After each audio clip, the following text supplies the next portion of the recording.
Has shown an incredible ability to adapt, innovate, and survive, even more so in this past year.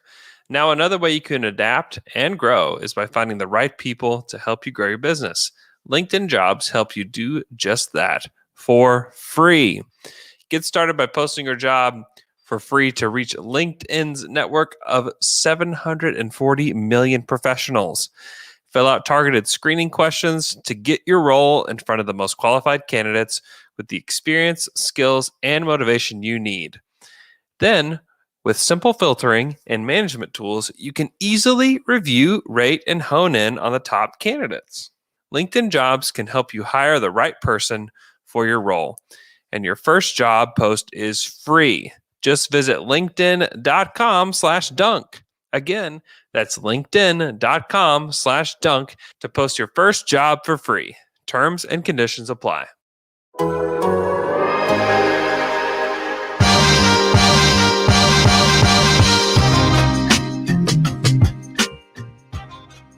Welcome to Down to Dunk. I'm your host, Andrew Schlecht. We're part of the Athletic Podcast Network. Go to theathletic.com/down to dunk and get the Athletic for $3.99 a month. With me today, as always on Wednesday, is my good friend Alex Spears. Alex, what's up? Hey, Andrew. This might be my flu game, Andrew. Hey, Al. Don't worry, I'm not actually sick. I don't have the flu, but I did eat spicy Thai food last night, and it is hitting me this second. That is why we're starting late. This is why we're starting late. I think the Utah Jazz got the equivalent of spicy Thai food last night in the form of Dort.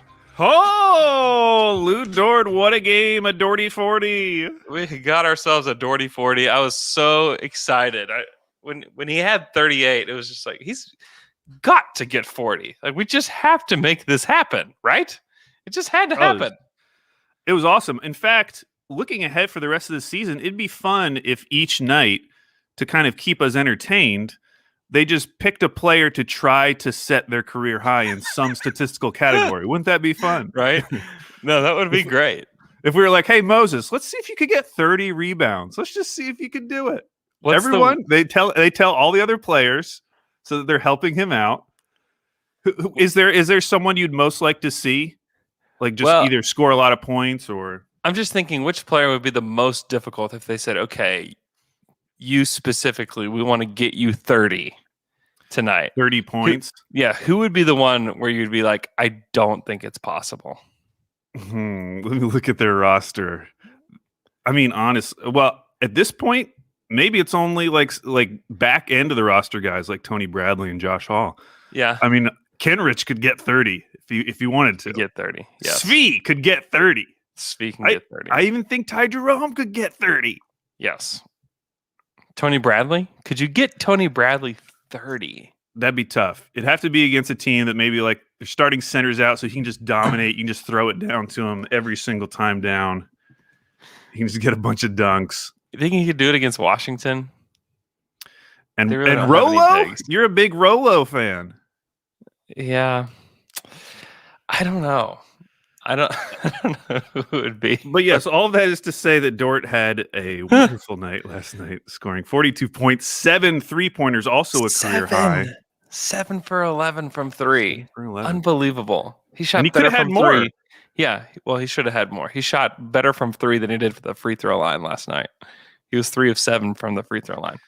So that if he had just shot perfect there, that should get you to 46. And then he had 2 layups.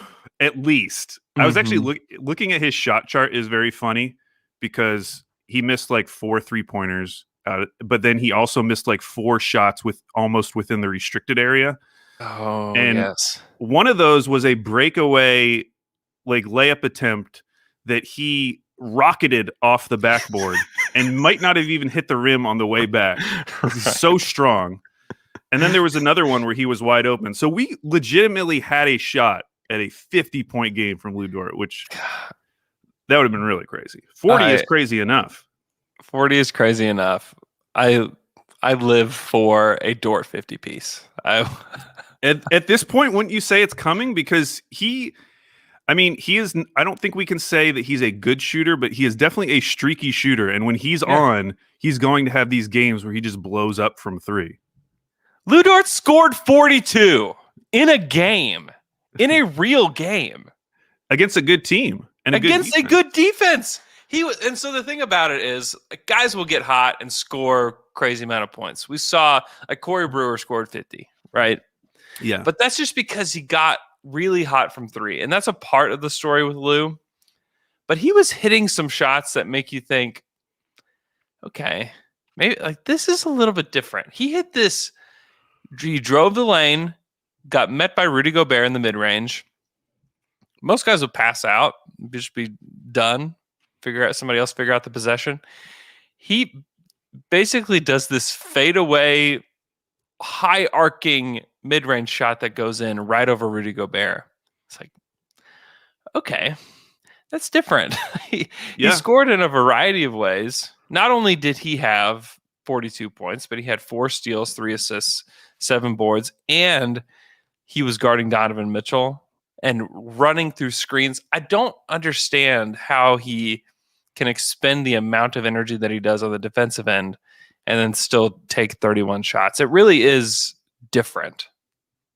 Yeah, and you would hope that on a playoff Thunder team, they wouldn't be asking that much of him, obviously. Like it's right. Fun to see his offensive development, but at the same time, it's like when this team is good, they're really going to need Dort on the defensive end and maybe as a secondary or tertiary creator and scorer on the offensive end. So it's fun to see these blow-up games, but yeah, like going forward, he can't, or you think that he can't do this every night. Who knows? Like you said, he has so much energy. And it's not just him. Like when he plays, the team plays differently. Like the team is so much more aggressive and so much more physical when Dort's out there on the court. I mean, there was a noticeable change from these last few weeks when you insert Dort into this lineup. No doubt. They only lost by 10 in Utah. Yeah. They lose by 25 without him. At least. I mean, the next highest scorer was 14 points.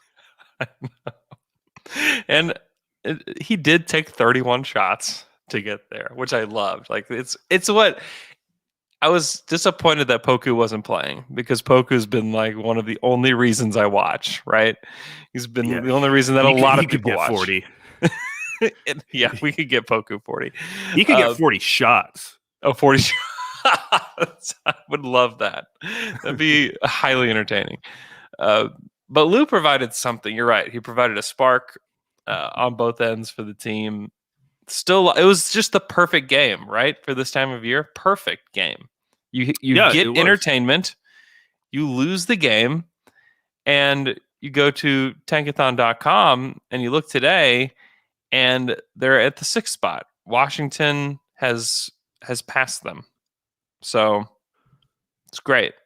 And we have Cleveland. They're half a game back of Cleveland in the reverse standings, of course. And so 5 seems possible, right? It seems possible, but after seeing the way this team played last night with Dort, now you start looking at the schedule coming up and you're like, how many of these games are they going to win? Because the schedule immediate after the Jazz game, it lightens up in terms of the opponents. It doesn't lighten up in terms of the travel schedule. Like they have to play tonight. They had to fly back to Oklahoma City and play Golden State, who is looking better as of recently. Yes. But then they get Detroit, Toronto, Washington, Indiana, Washington. And the good thing, Toronto hasn't looked better. Toronto's been banged up. They lost to a Hawks team last night that didn't have Trae Young. So that's not good. But Washington has played better lately at times. Detroit is definitely a try-hard team that has played better lately too. So who knows? And who knows? But I don't know that we're going to get a Dorty 40 every night. We might not. Hopefully we can get a 40 from Poku if he comes back. Yes. Does he have like a significant injury? Or is it more of like a bruise? So I don't know. I mean, after Baisley's bout with his fractured scapula. I know. We just didn't really know, I right? called it a contusion. Yeah. I would definitely tell you, Alex, if I broke my scapula that I did that and not just say, Ash got a bruise. Yeah, of course, because breaking a scapula seems awful. There are very few things that I just don't want to have. I don't know, man. Like it's odd, right? It's a little odd. I want to go back. Obviously, Dort had a great game, Yep. but his difficulties at the rim did stand out to me last night, and I think it's worth talking about when we're thinking about his offensive development in the future. And so, if people aren't aware, Dort has not been very good at layups this year, or just in the restricted area in general. So if you go on to NBA.com on their stats section and you sort just by all the guards in the league, what are they shooting in the restricted area? And I set a filter for you have to have at least 3 shots in that area per game in the restricted area. He's one of the worst in the league. Like he's bottom 5. And interestingly, he's actually down there with some people that you might think would be good. Like Fred VanVleet is down there, which I thought was interesting. Fred VanVleet is shooting like just above 50% on those shots. Interesting.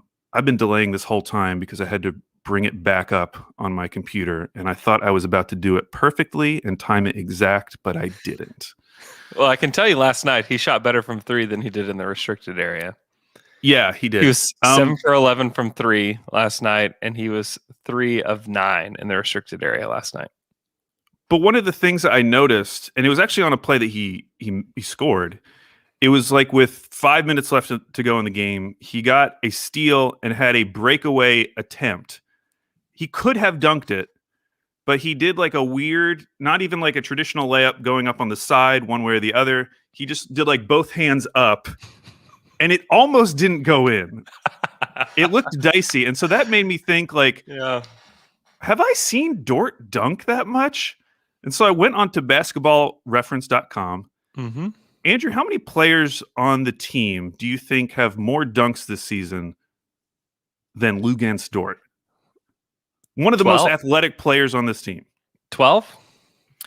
It's 9, but he's behind guy. He's 6 dunks on this season.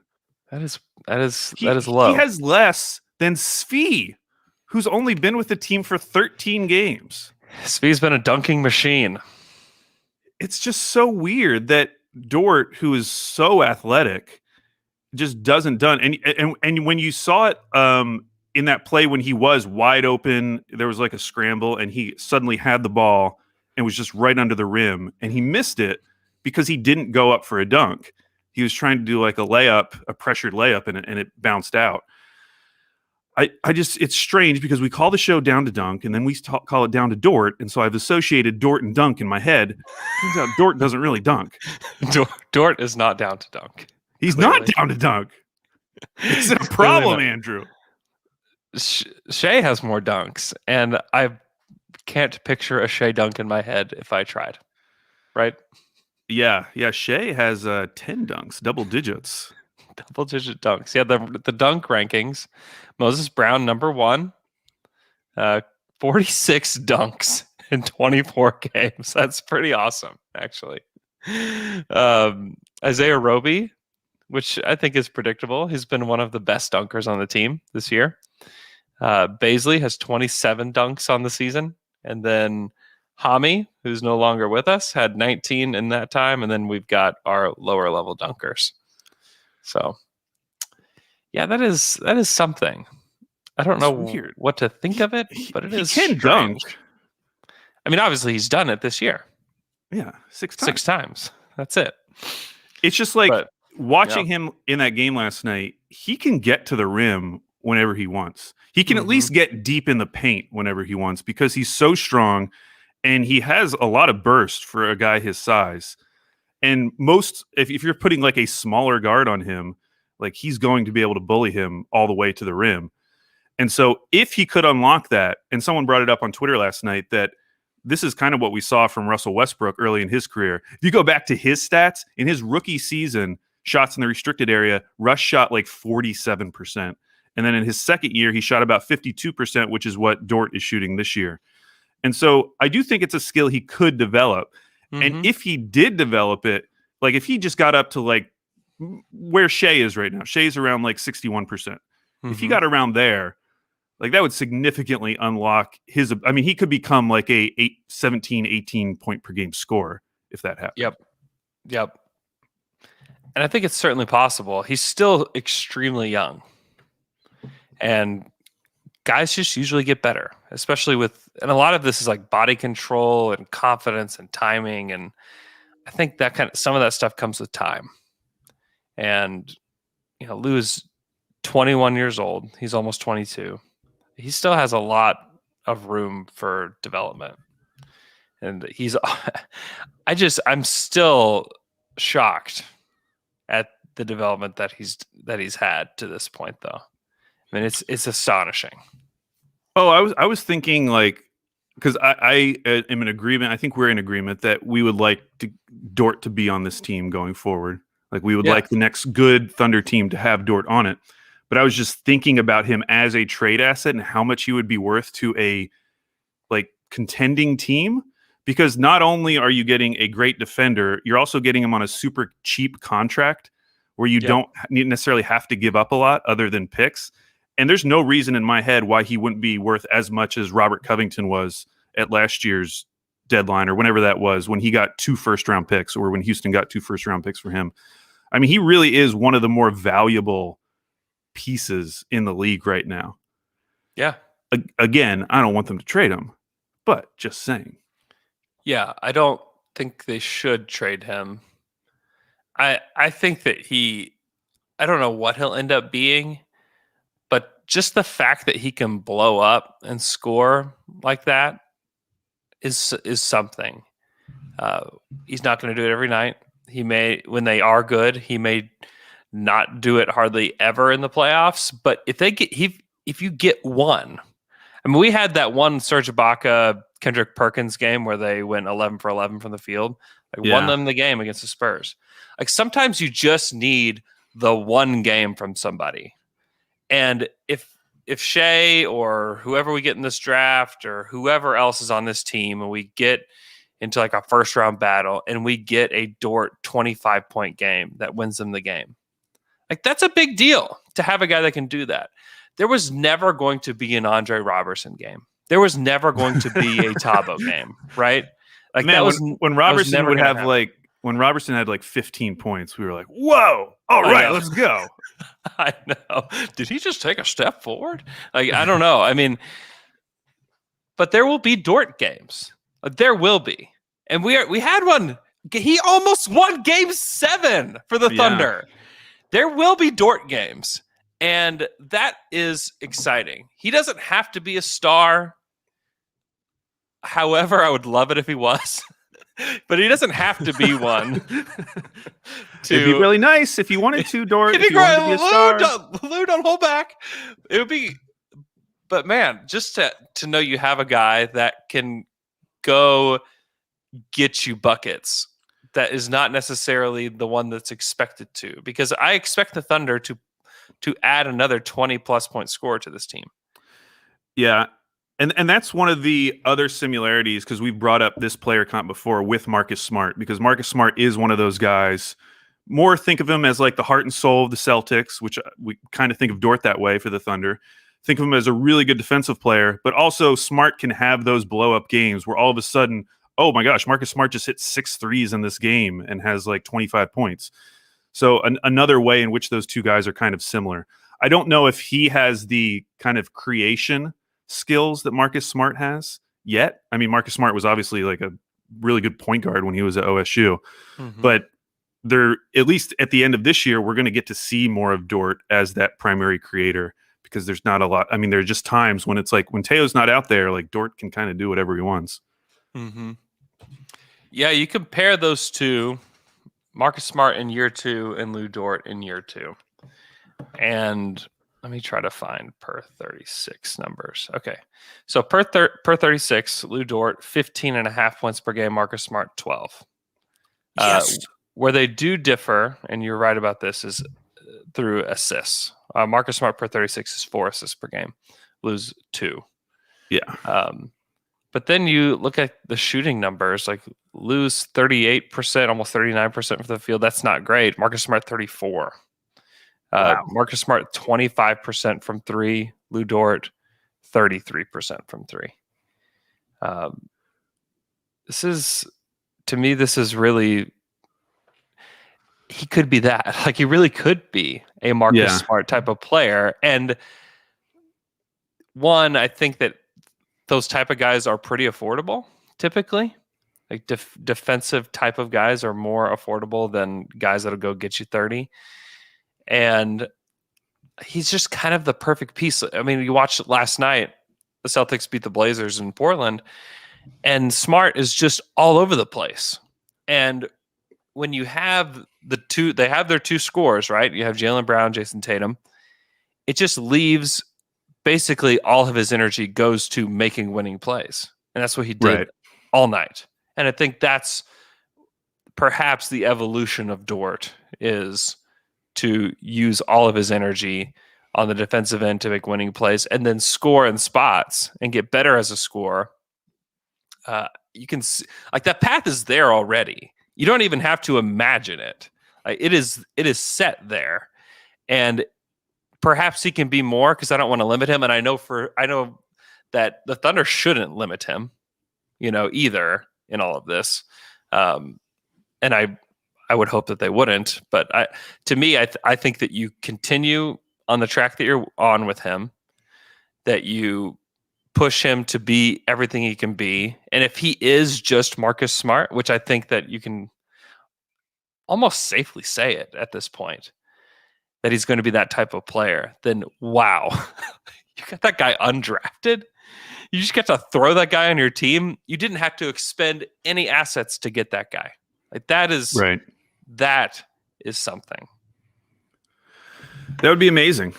He is the player after Shea that you feel most confident about in terms of where they're going to be in 5 years. Because we can say that Poku has a higher ceiling, sure, but Poku has a much longer path to get to that ceiling. Whereas I think Dort's ceiling is very attainable, and maybe we're still underselling his ceiling. Mm-hmm. But yeah, I think he's going to fit in with anyone they bring in. And that's the great thing about the type of players that Sam has brought in so far. They can go best player available and not even really have to think twice about it. I mean, I think most teams should go best player available, but I understand when teams are kind of like, well, we have all these guards, like Cleveland, for instance. Like, if you're going to bring in another guard like Jalen Suggs into Colin Sexton, Darius Garland, and even Okoro there, like, you're going to have to make some decision at some point, because there's just not going to be enough minutes to go around. But in the case of the Thunder, because so many of these guys have size, it doesn't really matter. Mm-hmm. They can do whatever they want. Mm-hmm. And we're seeing it now with, Gabriel Deck coming over. I mean, they're just going to start throwing things out there. Yep. And a bunch of skilled guys all playing at once and see what happens. And I'm getting more and more excited. I don't think I've talked to you about Deck. What are your thoughts? Let's break it down. Break it down. Hey, before we talk about Gabriel Deck, let's go to the stream. Let's take a quick break, and then we're going to talk Gabriel Deck. So let's take a look and see who is watching today. We have Trey Brown, who's excited about the 6 best lottery odds. We have, let's see, people just saying stuff about Dort. The Haitian Harden, the Montreal Mamba. Wow. Let's see. Tell me where you're from, people. This is what this segment is all about. This is all about Dort from here. Tyler Field is in Midtown, OKC. We have Jamie Archer in Mexico. We have Chad Scott in Yukon. We have the traveling teacher from Ethiopia. We have Jacob Kearns in Edmond. We have Chris in Tulsa. We have Augusto from the Dortress. Oh, gosh, we have a friend from Iceland who I can't read your name. Omar is the only part of that name I can read, but thank you for joining. We have Hermes from Greece. I remembered your name this time, even though I can't read it. We have Max, Automobile Alley, OKC. We have Wojciech in Poland. We have Zoe in Charleston, South Carolina. We have Alex Gatch, who says he wishes he was in Charleston, South Carolina. We have Dan Mayan in Rhode Island. We have, oh my gosh, we have tons of people in the stream today. Thanks so much for joining. Advay, New Jersey. If I don't see your name, I'm so sorry. Miroslav from Germany. We have, I love this. You guys are talking to each other in here. This is wonderful. This is great. We have Pedro from Brazil. We have V. Beasy in Piedmont. We have Benjamin hanging out on the Dort train. We have Giovanni in Houston. We have Michael in Omaha. We have Niner by Nature in Seattle, Washington. Thanks so much for listening from Seattle. Clouds in Belgium. Carpet from New York. Matthew in Missouri. Adam in Pennsylvania. Diego in Brazil. DTD worldwide, Al. Falk in Denmark. Wow. Blown away. We also have our friend from Antarctica. They're really in Antarctica. Woo! Unbelievable. DTD, actually worldwide. We have the Tall Shot OKC from Elemental Coffee downtown in OKC. Big shouts. Lawrence Field in Boston. Thanks so much for being here with us, you guys. We will be right back after this quick break. Company.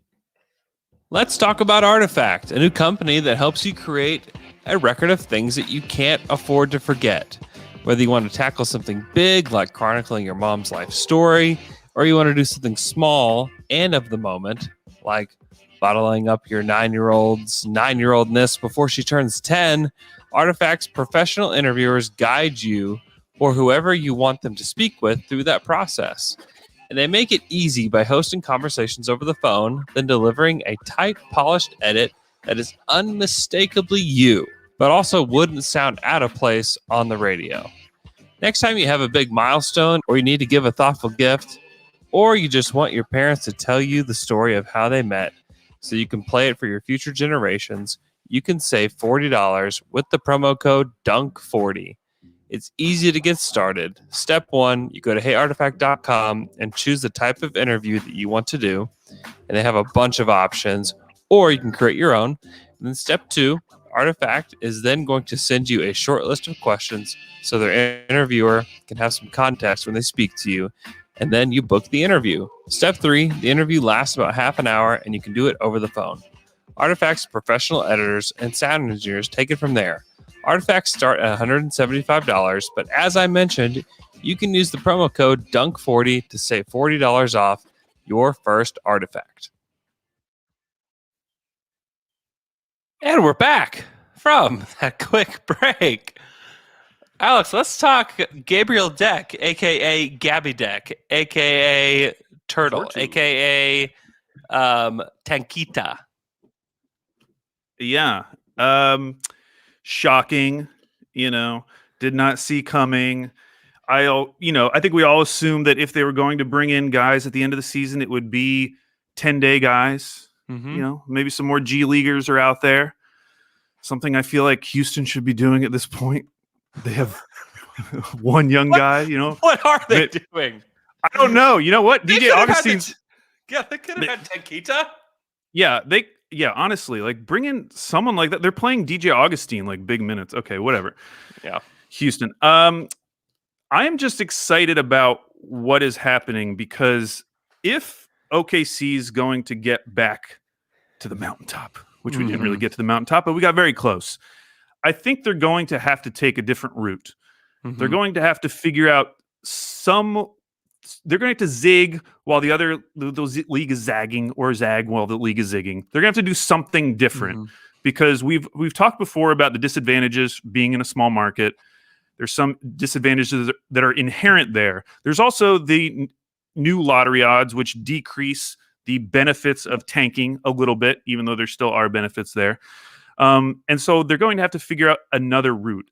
And it does seem like they have an idea of what they want to do and what they want to be and what kind of system they want to develop. That in and of itself is really exciting because I think for a lot of other teams, it's more like we just hope we nail the lottery and then we'll just build around that player. I mean, take Cleveland, for instance. Like, what is Cleveland? What's the plan there? It's like, well, we hope that Sexton and Garland work out And I guess our identity would be like a really strong defensive team, but a lot of our defenders are guys on a older timeline, whether it's like Larry Nance Jr. or guys like that. And so I don't think the path forward is as clear for a lot of other teams in OKC's kind of situation. Whereas with OKC, it seems like they have a very clear idea of what they want this system to be. And that might be the thing that kind of differentiates them from all these other teams and gives them some advantages, because that's the whole point of this. Like, yes, we can talk about these disadvantages all day, but can you make your own luck in some way? Can you do things that no other team in the league is doing? And I think we can safely say that bringing in someone like Gabriel Deck is not something that anyone else in the league is doing or trying to do at this moment. Mm-hmm. That's a really good point. And they're just finding guys that fit this mold of play really hard, can play multiple positions, can do lots of different things on the court, good passing. I mean, almost everybody on the team is a good passer for the most part. That's what they're looking for. And Deck fit that.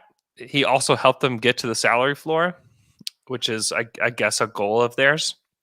And there's some stuff floating out there that the only reason that they signed Gabriel Deck to this deal is get to the salary floor. Well, like, to me, if that's the only thing you wanted, you just give Moses Brown like a really big front loaded contract and get yourself there, right? Like, you don't go out of your way to bring in a guy who's playing in Europe and talk him into coming over here and leave his team during like a big run for them. Like, you just find a way to do it here. Yeah, it does seem like it's an unnecessarily big production, just if that was the only reason. Right. Exactly. It is a ton of effort to go through to make that happen. Yeah, you just reward one of your guys if that's the only thing that you wanted to do. So yeah, they definitely want to get a look at what Gabriel Deck can do. I don't know when he'll be here. It's possible maybe he joins the team on Friday in Detroit. I really don't know. That's just a complete guess.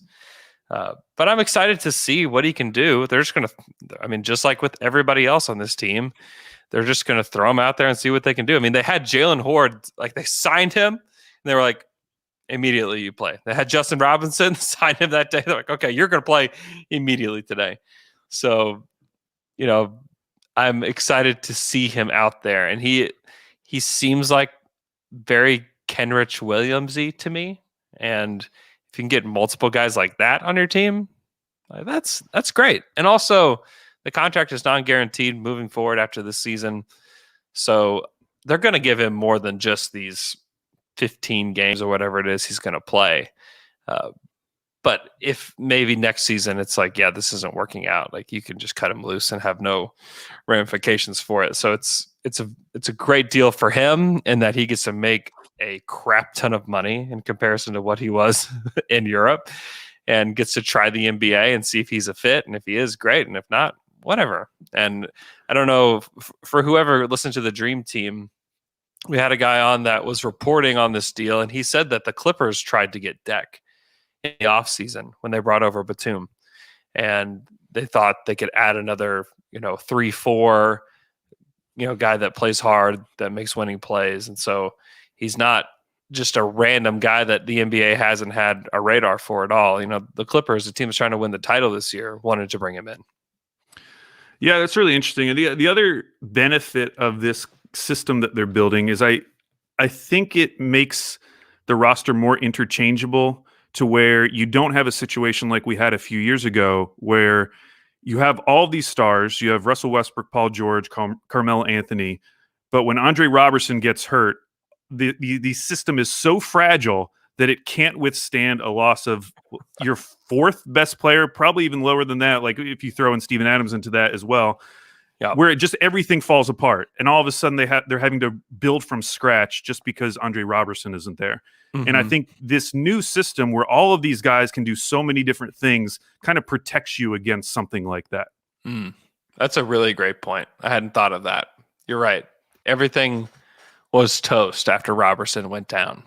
maybe the worst offensive player in the NBA that season, and Right. but also maybe the best defensive player. Uh, yeah, everything did completely fall apart. They signed Corey Brewer, and remember when Corey got hurt?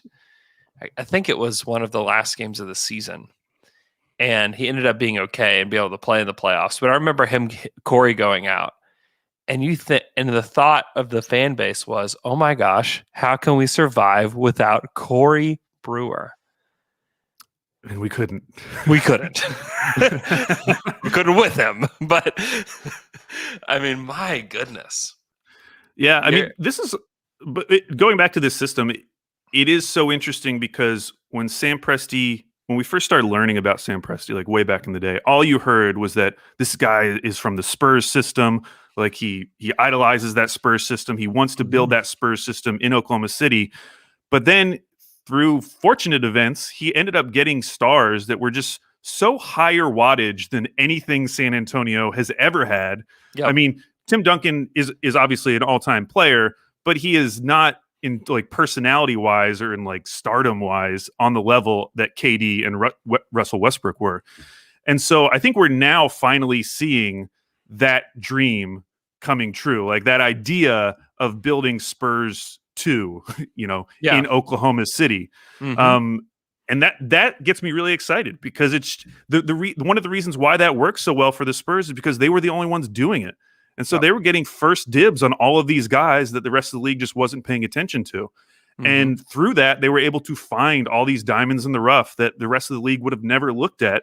And as a result, they were way better than they probably should have been during that time, given like where those first round picks were, No doubt.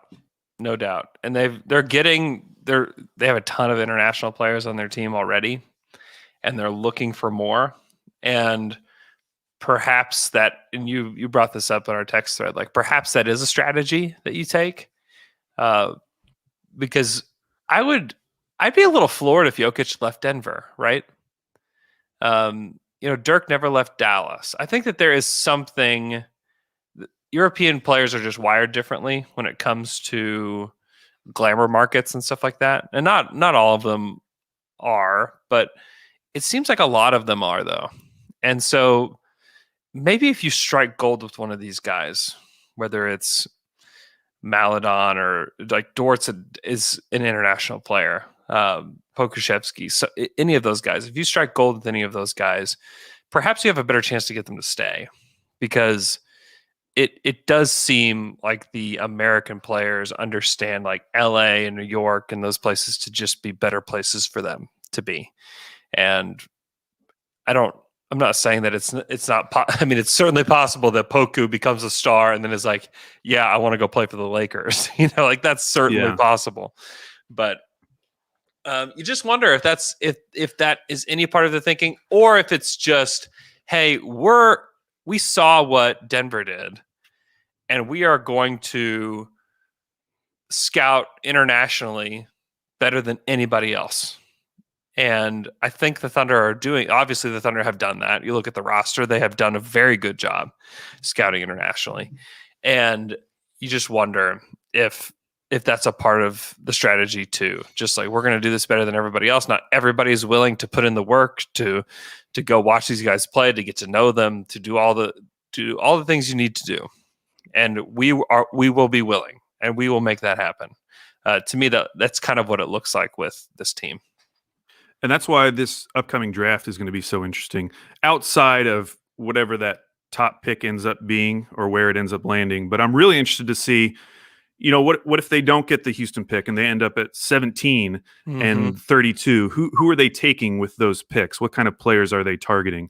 Because we've talked about from the outsider's perspective, the shift in who Sam Presti seems to be targeting in the draft. And it'll just be interesting to see it happen in this draft. By the way, Andrew, I was looking at the Ringer's updated lottery odds. Mm-hmm. The Thunder's chance of having at least one top 5 pick, 77%. That's a percentage that makes me feel comfortable.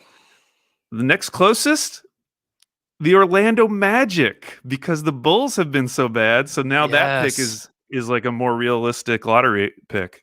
Mm-hmm. I feel bad for Bulls fans. I guess I feel bad for Bulls fans. I don't feel bad for the Bulls. Like, No. I don't either. I don't feel bad for the Bulls at all. But if you make this move and it's just ends up being a lateral move, you're just like, oh no, what have we done? and it completely changes the Magic's future. I mean, the Magic, if they just stay where they are right now, which I think they're in third, and they could get something like the third pick and the 10th pick, incredible. Like, Yeah, and you just add that to the young guys you already have, and like Wendell Carter's looks pretty good. I don't know about that. He's on my fantasy team. I've been disappointed. I've been waiting for him to break out forever. He's had some moments though. He's had some moments, but he's always had some moments. I want him to be consistent. I need 10 rebounds a game from him, Andrew. Oh, I don't think you're getting that. You could have had it from Cantor, man. Cantor's up there gobbling boards. Yeah, he is gobbling boards. Let's take a look at Tankathon real quick. Let's see exactly where we're at for OKC. So we have the Thunder sitting just firmly in the 6th spot. Well, not firmly. They're sitting in the 6th spot. You have Washington and Toronto at 7 and 8. God, Toronto, man, like they just can't get it together. I just want them to just get some healthy space between the Thunder and the Toronto Raptors, right? I mean, they lost to that Hawks team last night. I mentioned that earlier. They really didn't have much of a chance in the game. Malachi Flynn just went off at the end of the game, and it looked close, but it really wasn't that close. Then you had the Raptors had a chance. I think they were on like a 2-on-1 fast break. Lowry throws it to Pascal. This is against the Knicks. Pascal Siakam double dribbles, turns the ball over. Yeah. Game is over. I mean, just these. I mean, if you're a Raptors fan, you just have to be beating your head against the wall this whole season. Like, it's just been misery. They're 21 and 34, and they don't have a 21 and 34 roster. Like, they should be closer to 500. Yeah, I mean, and on the flip side, at some point, as a Toronto fan, you're probably like, if we're going to be this bad, like, let's just be bad for this season. But they've just kind of been hovering in that like 7 to 10 range, which, it's not really where you want to be. And they have the 5th hardest remaining schedule. I was just looking at. So yes, I'm worried about Toronto. Fred VanVleet is still out. I'm hoping if he can come back soon, that they'll be able to pick up a couple wins here or there. But yeah, they are more concerning to me than Washington, who I think Washington has proven themselves to like at least get up for these big games. They beat the Warriors on that crazy 4-point play from Bradley Beal. I think it was last Friday. And I just have faith that Washington, if Beal and Westbrook are healthy, are going to win enough games to stay above the Thunder. Yeah, Washington, they're not good still, but they're 5-5 in their last 10, and that's good enough, right? Like, that's good enough to like steer clear of the Thunder, who have the longest losing streak in the NBA right now, tied with Sacramento, which is just another like really depressing statement because the Kings should not be this bad. But they've lost 7 in a row. Easily their longest losing streak. Feels like a winning streak. Losing streak of the season. And yeah, it finally feels like they're settling into where they need to be. How long do you think this losing streak goes, Alex? Does it stop at 7? Does it stop at 8? I definitely have the sense that they're going to win one within this next stretch of games. Yeah. Which game is it? I don't know. I guess I would go. I don't think they'll beat the Warriors. The Warriors are playing a little better right now. James Wiseman's out for the rest of the season, which I actually think might help the Warriors just a little bit. There's been more focus on just letting Steph be Steph and not necessarily trying to develop James Wiseman every single game. So I actually think the Warriors probably will win tonight.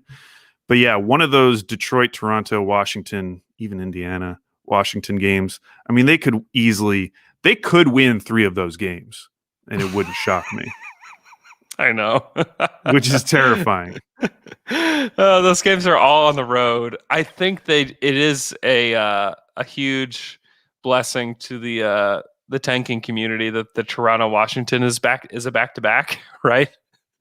Yeah, yeah, that helps a little. Like the Wizards at least feels like a schedule loss because it's your third game in 4 nights and back to back. It's like, okay, maybe we can hand because these games, especially Toronto and Washington, are like doubly important. Because if you beat Washington, you're gonna flip flop with them in the standings, Yeah. right? Same thing with Toronto. You have to lose. Those are games. Those are like must. I don't know if I've ever said this statement, but those are must lose games. Well, and it makes you think about if Shea was healthy and if they were trying to win, Mm-hmm. you look at this schedule to end the season, and we've talked about it before, at the very end of the season, they get 3 games against the Kings.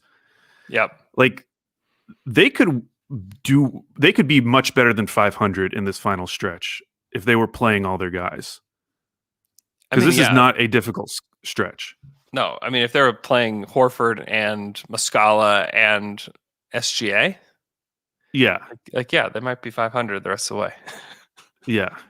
So it's getting dicey. We'll see. I mean, I was not worried at all until last night's game, and that probably shouldn't make me that worried because it's like I don't want to say a once in a lifetime game, but it's certainly like once in a season game from Lou Dort hitting 7 threes in a game. I'm still not worried because the game never felt like the Thunder were going to actually do something. Well, it did in the first quarter when they were up like 18. I'm never worried about first quarter stuff with this team.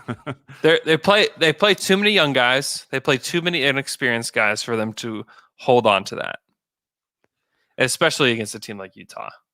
And I think some of that's like, all right, well, we're playing a SGA-less Thunder. Great, let's just go out. Let's roll the ball out and we'll win.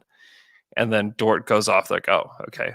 Then the second half, like, okay, we have to play. And then they beat them in the third quarter, 33-16. And then the game was over. And yes, the Thunder made it this late run that made the game look a lot closer than it really was, and it was actually like pretty entertaining to watch. But to me, it's if that game, I don't know. To me, there was just never really a question of what was going to happen in that game. Like the Jazz are too good to let that team beat them. Now maybe, I mean, Washington is definitely not too good. But I don't know if they get off to that kind of hot start. And here's where the play-in does help the Thunder, is that there's going to be some teams that want to get to the play-in. Golden State's one of them. The Thunder played Golden State 3 times in this last stretch. They definitely want to get to the play-in. I still think Toronto and Washington are still within striking distance of the play-in. I think they want to get there, certainly. You have Philly and Boston, who are still trying to kind of prove themselves. Like the Thunder really don't stand a chance against Philly. Boston has a ton of ground to make up to get to where they want to go. And so like that's good. Indiana still wants to be in the mix. The Pelicans have a chance at the play-in. They play Indiana again. They play Phoenix. Phoenix should wallop them.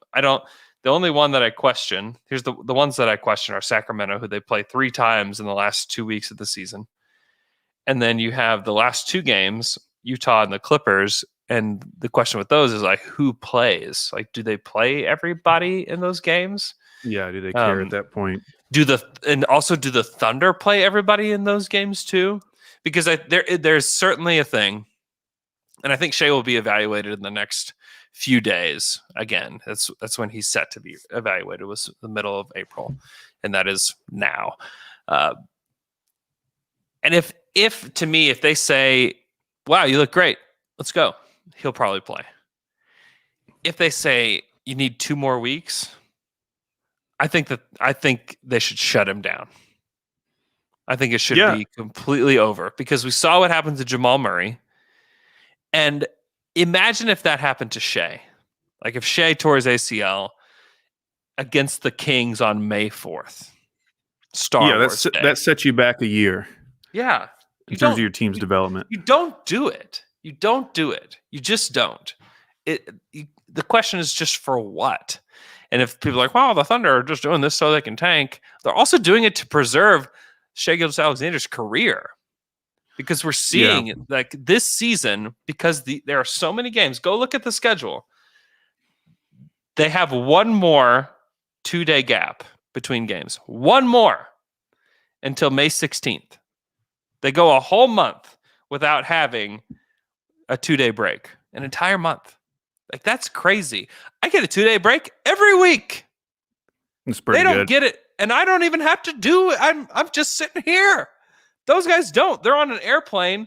They play 3 more games at home this month. They have half the month left. They play 3 at home. They are traveling like crazy. They go to Detroit, to Tampa. They go to Washington. They go to Indiana, back to OKC. They go to Philly. They go to Boston, back to OKC. That's the rest of this month. Like, that's crazy. To me, I just wouldn't even subject Shai to it. I wouldn't. To me, it's not worth it. One, on the tanking side, as someone who wants them to tank, yes, please don't play Shai. But also, as somebody who values Shai and thinks he's the future of this franchise, don't play him. Don't do it. It's not worth it. And the injury that he has, plantar fasciitis, I mean, that is like a notoriously difficult to treat, difficult to gauge when a person should come back. I remember when Joakim Noah had plantar fasciitis, and it was just like they could never figure out like when is the best time to come back, because all it takes is like one little tweak and you're kind of set back a couple weeks. So yeah, I'm fine with letting him rest, especially if one of his goals this summer is to play with Team Canada. Like, get him 100% for that, if that's super important to him. Yep. Because I just don't know what is left for him to prove this season. I mean, there's a lot of guys on this roster who do have things to prove, especially as you and Mikey talked about, looking ahead at the guys they're going to be bringing from the draft, maybe bringing in some international players. These guys on the roster right now are trying to prove that they belong to be on this roster for next season. A lot of these guys have non-guaranteed deals or are easily movable. So there's plenty of guys who need playing time right now outside of Shai. Yeah. So yeah, I would agree with that. The one question I did have, I was looking back at their schedule. So the first game of the season against Houston, and then the Sixers game that got postponed, are those getting made up, or have they been made up? The Philly game on Saturday was the makeup game. Oh, okay. And then what about the Houston game? I believe that's already been done as well. Okay. I wanted to make sure that we didn't have to play Houston again. Yeah. No. They don't. I think that was the 21st of March was when they made that up. Okay. So yeah, no worries about that at all.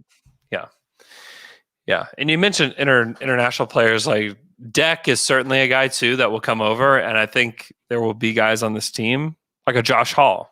Like, Josh Hall's looking over at him like, oh gosh, he's probably taking my spot. Right. So like, they need to play Josh Hall and they need to see what he's got. And so I wouldn't be surprised. He only saw 15 minutes from last night, but there may be a few games in here where he gets 25 minutes just to say, okay, what does he got?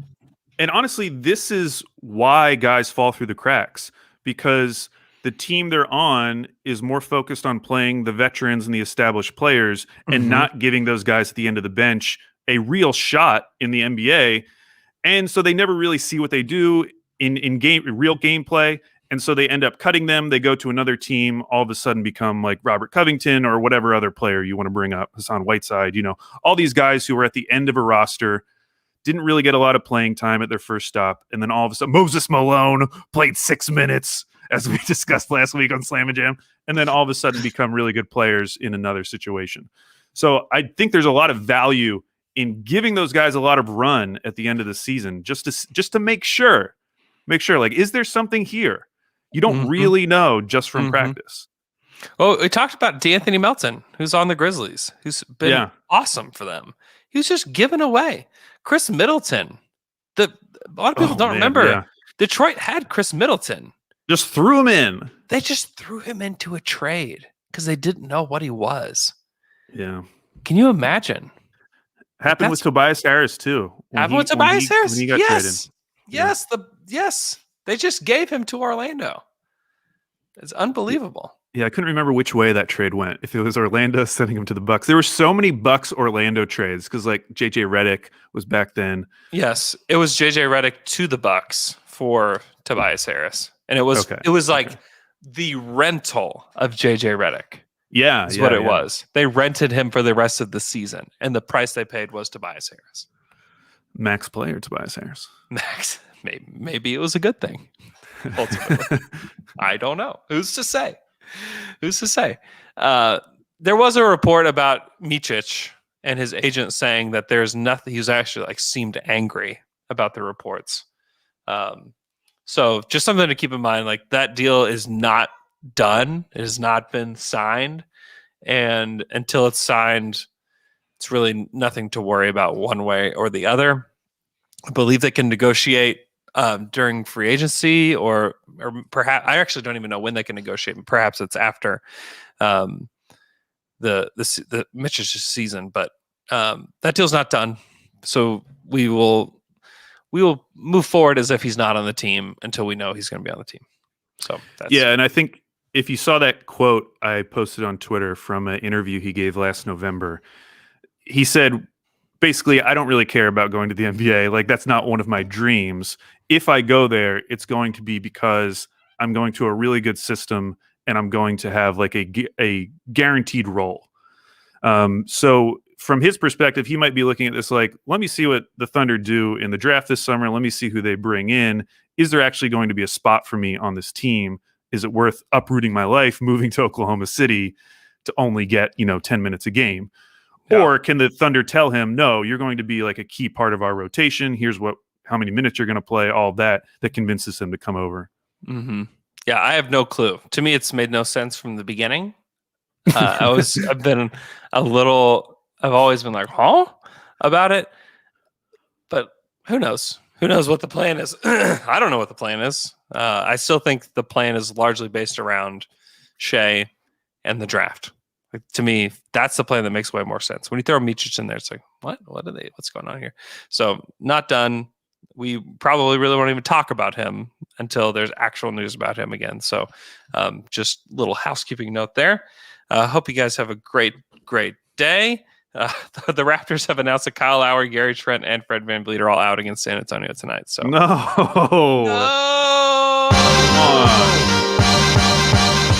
Come on, Raptors. We need you. We need you, Raptors. Shoot. Thanks so much for listening. If you have been following along, we've had maybe more people here on the stream than we've had ever. So thanks for joining in. We really appreciate it. We have Brian in Singapore. We have Hoops Talk 69 on the moon, as always. Love the chat. Love that you guys are talking to each other in the chat. Love it. Andrew from Tulsa. We have Sense from DK. We have that Poku card. It's a beautiful Poku card. We have Christian from South London. We have Paul Chi in Jamaica. Love that. We have Asbjorn in Denmark. Thank you so much. We have Cal Tran who says Slamma Jamma Slandrew. Brody in Tulsa. Thanks so much, everybody, for listening and for joining in. We have White Black from Morocco. What is up? You guys are the best. Thanks so much for listening. Make sure you listen to our Saturday Slamma Jam show. We're talking Warriors this week, Al. Should be very fun. I think I've got Ethan Strauss locked in for the pod, so that should be an all-timer. Also, listen to the Daily Ding. You can listen to me today on the Daily Ding with Mo Dakhil, but listen to me on the Daily Ding tomorrow.